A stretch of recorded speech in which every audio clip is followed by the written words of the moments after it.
11% 이준석, 15%까지 가나?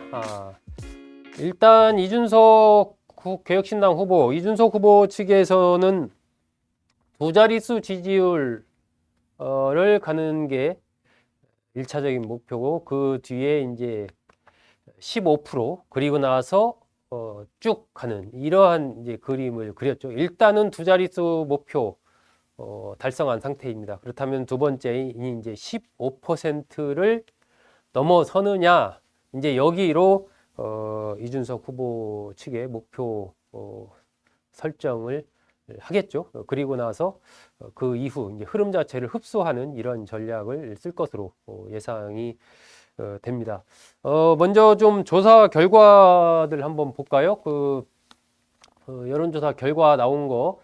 예, 저 조사, 저기 NBS 조사입니다. 엠브레인 퍼블릭, 케이스텔 리서치, 코리아 리서치, 한국 리서치 4개 회사가 합동으로 조사하는 이 NBS 조사인데, 현재 이 지지도 보시면은 이재명 후보 46%, 김문수 후보 32%, 이준석 후보 10% 이런 조사 결과가 나왔습니다. 이게 어제 상황인데, 이재명 후보 지지율이 조금 떨어졌고, 김문수 후보와 이준석 후보는 5%포인트, 3%포인트 이렇게 올랐죠.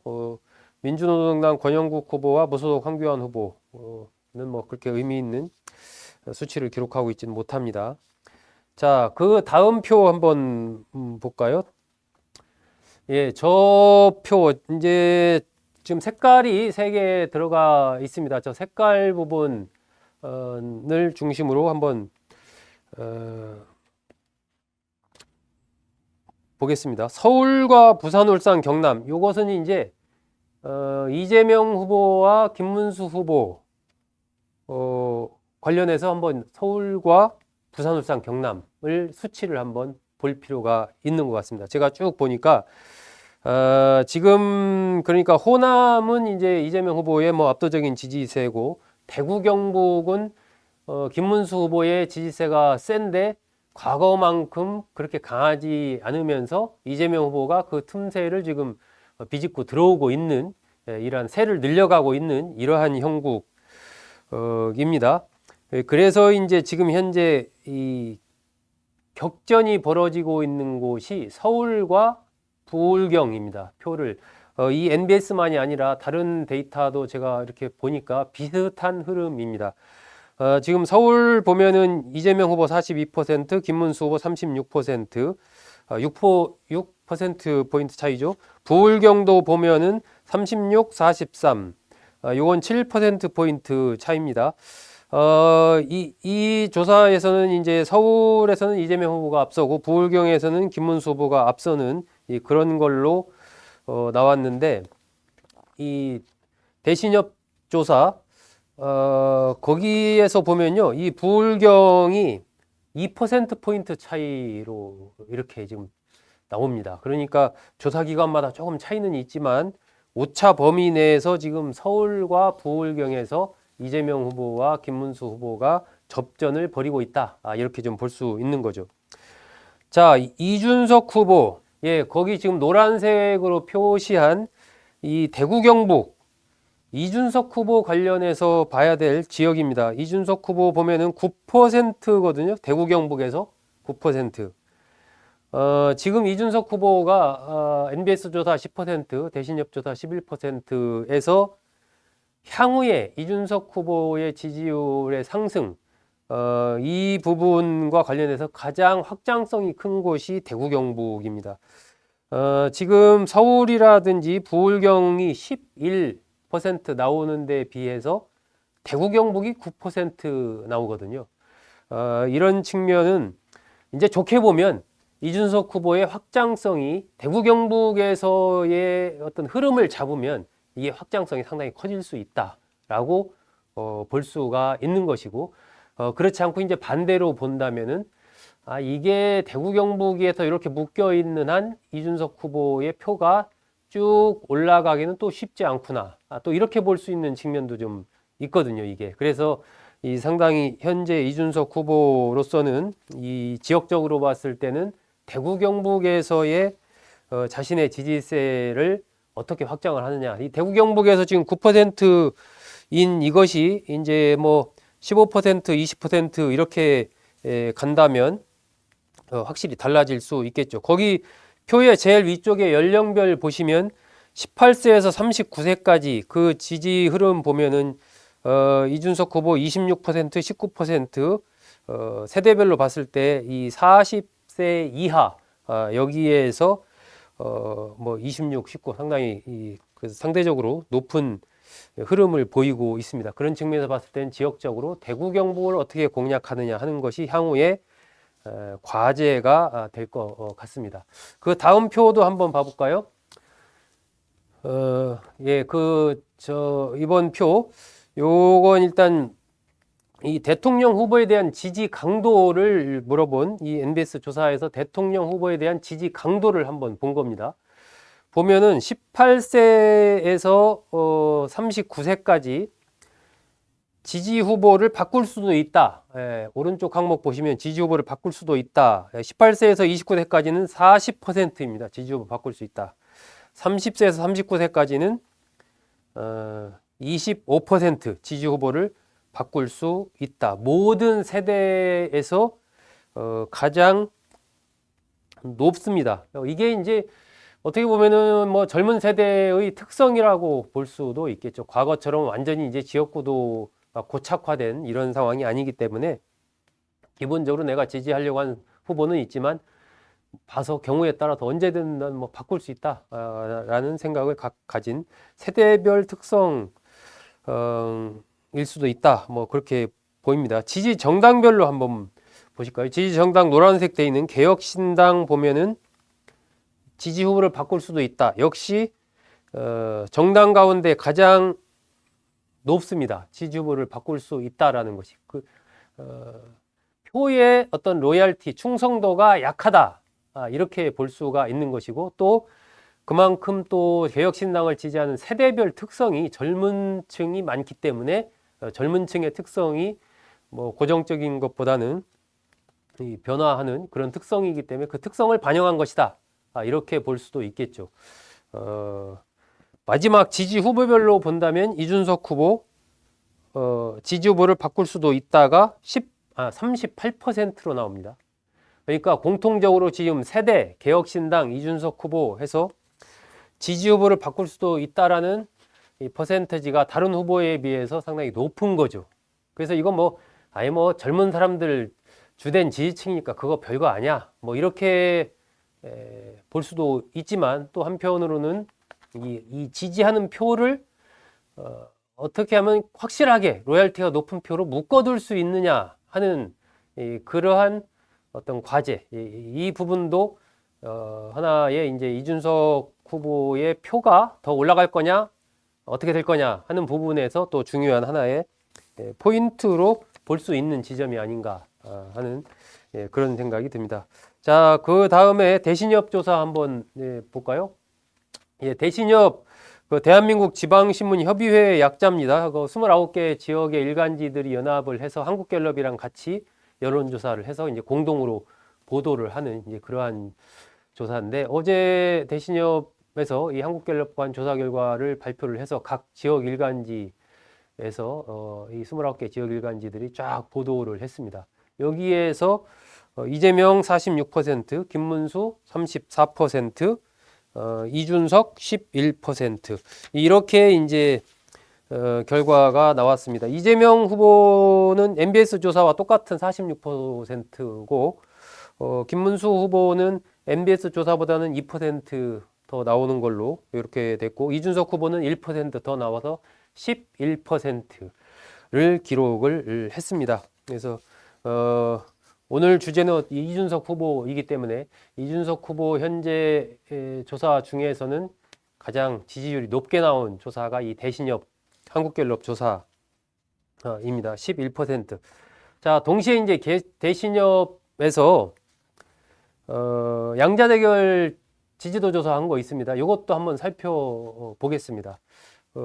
양자대결 지지도에 먼저 이재명, 김문수 이렇게 양자 대결을 가상한 조사를 했을 경우에 어떻게 되는가? 개혁신당 지지층, 그러니까 이준석 후보 지지층이 어떻게 분화되는가? 이 여론조사로 조사 결과가 이렇습니다. 45%만 김문수 후보를 지지하고 26%는 이재명 후보를 지지하는 걸로 이렇게 지금 조사가 됐습니다. 이준석 후보와 김문수 후보의 단일화가 이루어져서 김문수 후보로 단일화가 된다고 했을 때 가는 표가 뭐 한 절반 조금 못 미친다, 그죠? 라고 봐야 되겠죠. 그렇다면 이제 이준석 후보로 단일 후보, 이재명, 이준석 이렇게 양강구도 양자 대결이 되면은 어떻게 될까요? 그 결과도 한번 좀 보겠습니다. 예, 이재명 후보 50%, 이준석 후보 38% 이렇게 나왔고 국민의힘 지지층의 71% 정도가 이준석 후보에게 가는 걸로 그렇게 조사가 됐습니다. 이재명 후보한테도 갈 텐데 아마 몇 %가 가는지는 제가 정확하게 좀 나온 기사상으로는 알 수가 없어서 물음표로 해놨습니다. 어쨌든 이준석 후보로의 어떤 단일화가 돼서 양자구도가 됐을 때 확장성이 더 크다라는 것을 보여주는 그런 조사라고 이제 봐야 되겠죠. 자, 이준석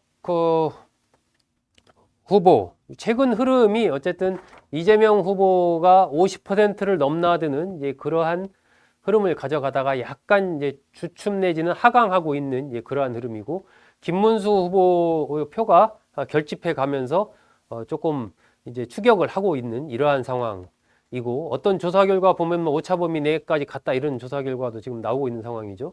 이준석 후보는 두 자릿수 지지율로 올라가면서 확실하게 이제 보수의 대안으로 자리 잡기 위해서 또 노력을 경주하고 있는 이제 그러한 상황이 현재의 이 세 후보의 어떤 지지율의 대강의 흐름이다. 이렇게 좀 판단을 합니다.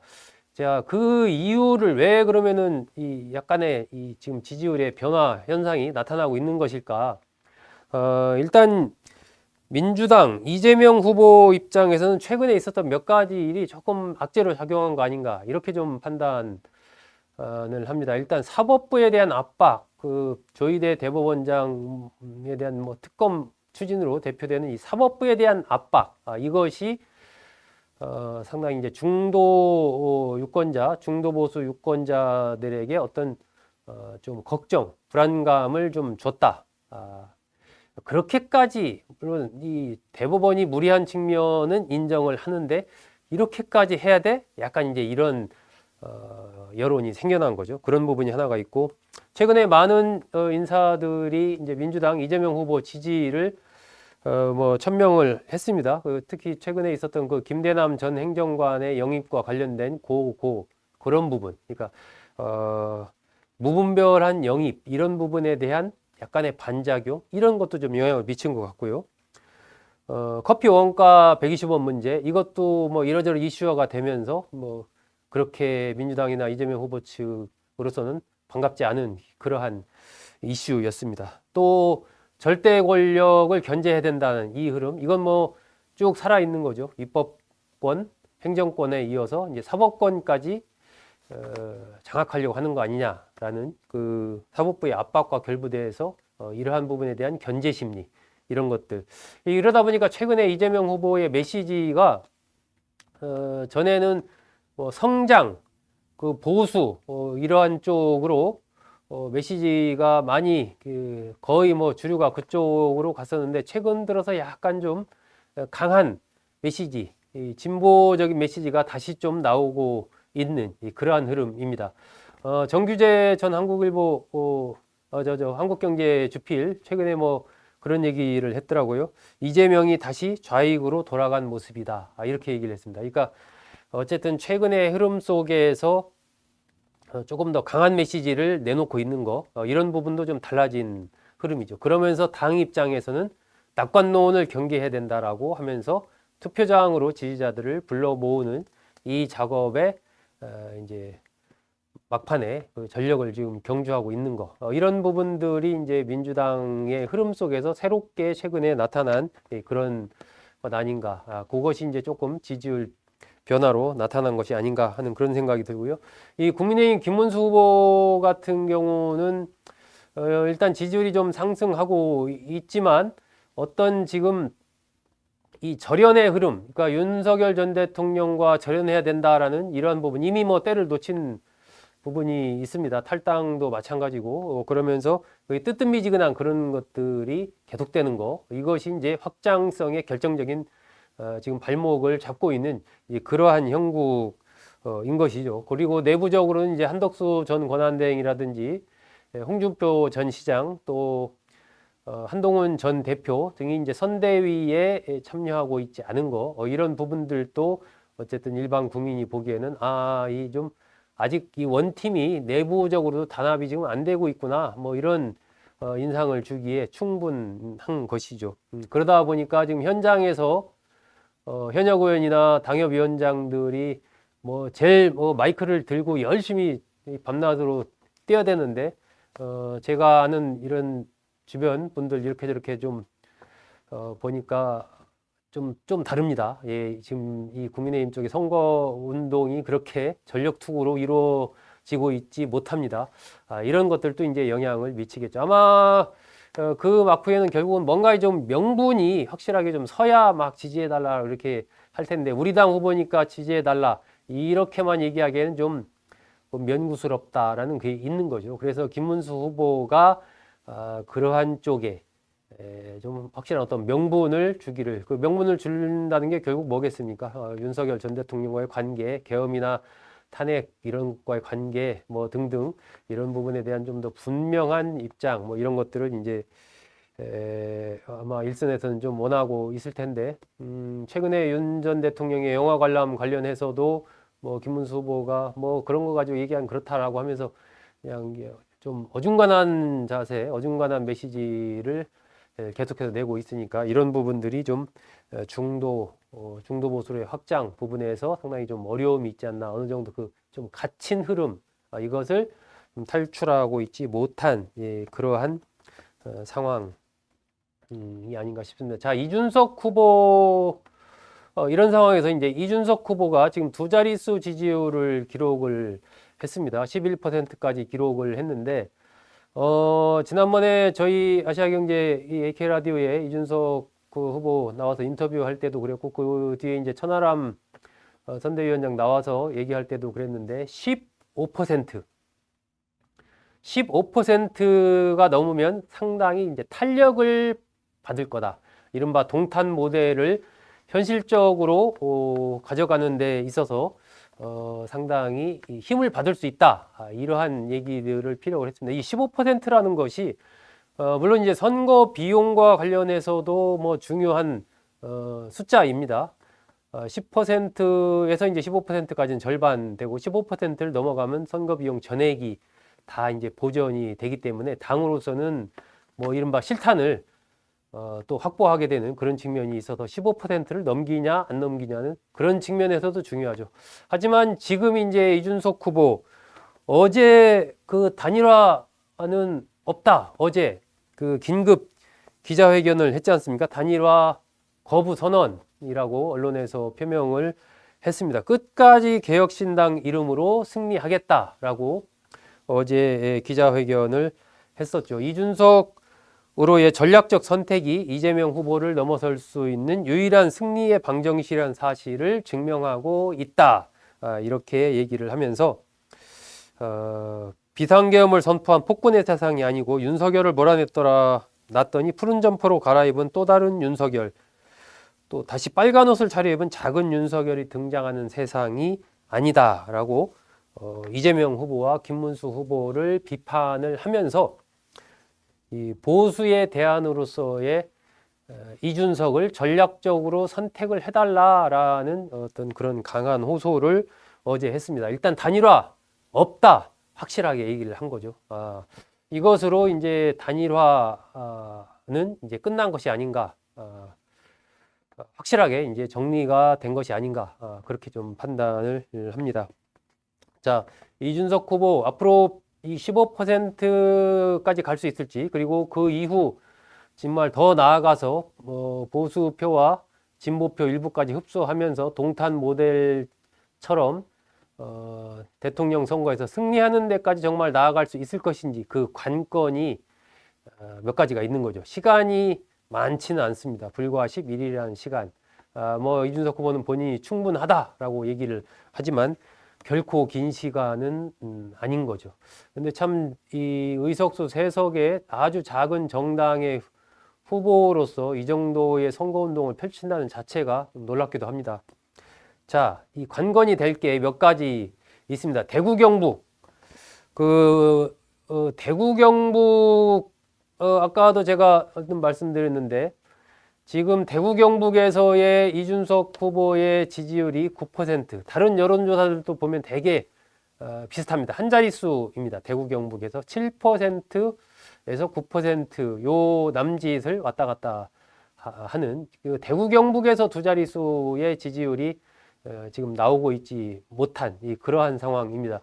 이준석 후보 이제 어쨌든 선대 고향이 경북 칠곡이고 뭐 아버지도 다 대구에서 학교도 다니고 이렇게 해서 이제 대구 경북과의 인연을 본인도 강조를 했고 선거운동 시작을 제일 먼저 대구 경북을 갔지 않습니까? 그래서 공을 들였는데 대구 경북에서 아직 그렇게 이준석 후보를 하나의 적극적인 대안으로 좀 보고 있는 그런 흐름은 아닙니다. 그래서 남은 이 기간 동안 과연 대구 경북 민심에서 특히 이 보수 계열, 이 보수 성향의 이 유권자들이 이준석 후보를 어떻게 보느냐, 뭐 그래도 김문수지 이렇게 가느냐, 아니면은 김문수는 안 될 것 같아 고민하다가 그래 이준석으로 이번에는 한번 젊은 사람으로 한번 해보자 이렇게 가느냐, 아니면 그냥 아예 이참에 그래도 뭔가 좀 의석수도 많이 있고 일을 할 것 같은 이재명 후보한테 나는 한번 찍고 싶다 이렇게 가느냐. 현재 이 대구 경북의 민심이 일단 뭐 큰 흐름은 이제 김문수 후보 측에 많이 가 있는 건 확실한 것 같고요. 그러면서 그 표가 약간은 좀 고민스러운 거죠. 화끈하게 김문수 후보 쪽에 확실하게 가는 것보다 그래도 국민의힘 후보니까 김문수 찍어줘야 되지 않을까? 뭐 이런 정도가 아닌가 제가 판단하기에는. 그러면서 이제 일부 표가 흔들리면서 이재명 후보에게도 가고 있는, 그리고 젊은 세대 중심으로 이제 이준석 돼 있는 이런 흐름이기 때문에 과연 이 11일이라는 짧은 기간 동안 이준석 후보가 이 대구 경북의 그 보수 성향의 유권자들의 그 마음을 정말 확 잡아서 확 흔들어 가지고 그걸 자신에 대한 지지로 바꿀 수 있을까? 예, 그것을 할 수 있다면 지지율이 상당히 탄력을 받을 가능성도 있지 않느냐 하는 그러한 생각이 듭니다. 지금 서울이라든지 도시권 내서는 일정 정도 이제 이재명 후보의 지지도가 아까도 보셨지만 NBS 조사에서 봤을 때 이미 서울 같은 경우는 이제 두 자릿수로 넘어간 그런 상황이어서 탄력을 받을 수가 있는 거죠. 또 두 번째 가능성이 이제 TV 토론입니다. 오늘 밤과 27일 날 펼쳐지는 이 TV 토론에서 이준석 후보가 어떤 자신의 지도자로서의 그런 면모를 잘 보여줄 수 있느냐, 국민에게 신뢰를 줄 수 있느냐, 이런 부분들이 이제 15%선 나아가서 더 이제 확장성 있는 지지율을 가져갈 수 있느냐, 이런 것과 연관이 돼 있다라고 봐야 되겠죠. 상대적으로 이제 제가 몇 번 말씀드렸지만 김문수 후보와 특히 이 시소 관계에 있기 때문에 이 시소 관계의 핵심은 결국 이제 TK 쪽인 거죠. 그러면서 다른 쪽으로의 확장 이것이어서 김문수 후보 측에서 또 어떤 전략을 펼치느냐도 상당히 이준석 후보의 지지율과 관련해서 중요한 거죠. 김문수 후보가 정말 한 코페르니쿠스적으로 확 입장을 바꿔서 지금까지 내가 잘못 생각했다라고 하면서 윤석열 전 대통령이나 계엄 등등에 대해서 완전히 기존과는 다른 진짜 사과하고 새로운 보수로 가는 쪽으로 확 가겠다고 입장을 선회를 하게 되면 이게 또 좀 여기서 이제 여러 가지 또 변화가 또 생길 수가 있겠죠. 뭐 그런 가능성이 현재 봐서는 커 보이지는 않습니다만 또 알 수 없는 게 선거판이고 마지막까지 이러저러한 변수들이 있을 수가 있기 때문에 이준석 후보로서는 어쨌든 김문수 후보의 지지율 또 이제 이재명 후보의 옅은 지지, 이재명 후보에 대해서 좀 강도가 높지 않은 지지를 하고 있는 그 층들을 이제 흡수하는 거, 가져오는 거, 이것이 이제 목표일 텐데 시간과의 싸움. 이지 않을까 하는 그런 생각도 듭니다. 그리고 양쪽의 김문수, 이재명 두 후보의 막판 전략 이것이 이제 그동안에는 뭐 이준석 후보를 그냥 무시하는 전략으로 이렇게 갔었는데 지금 민주당에서도 이준석 후보에 대한 경계령이 조금 나오고 있고 이 국민의힘 김문수 후보 측에서도 뭐 단일화를 그동안 얘기하면서 좀 공세를 덜 펼쳤지만 이제는 단일화가 물 건너 갔다라는 것이 확실해지는 시점이기 때문에 아마 이준석 후보에 대한 또 공세가 나올 가능성이 있습니다. 이런 부분이 또 지지율에 어떤 영향을 미칠지도 지켜볼 필요가 있습니다. 그 속에서 이준석 후보가 그 거대 양당 후보들의 그런 공세를 뚫고 정말 지지율을 15% 이상 끌어올릴 수 있을지 나아가서 본인이 목표로 하는 그러한 승리를 가져올 수 있을지 참 흥미롭게 이번에 대선전을 지켜봐야 될 포인트가 아닌가 싶습니다.